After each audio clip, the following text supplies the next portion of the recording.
It would be dangerous to underestimate the crucial role of creativity in data science. Creativity is, in fact, a key element of data science. You need to have the technical background, but you also need to be creative enough to explore at a deeper level and examine data from multiple sources.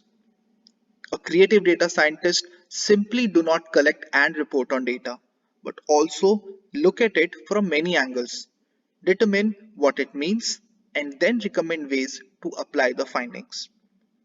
Creativity in data science can be seen in anything from innovative modeling, thinking up original ways to collect data, develop new tools, and put up cool new ways to visualize the data, or even the type of data that is pulled for analysis.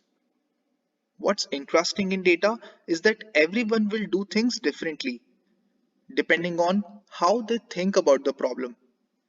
When put that way, almost everything we do in data science can be creative if we think outside the box a little bit.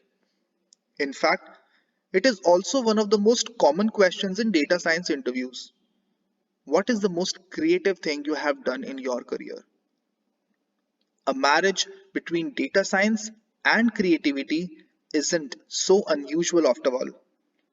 Who said data science cannot be creative?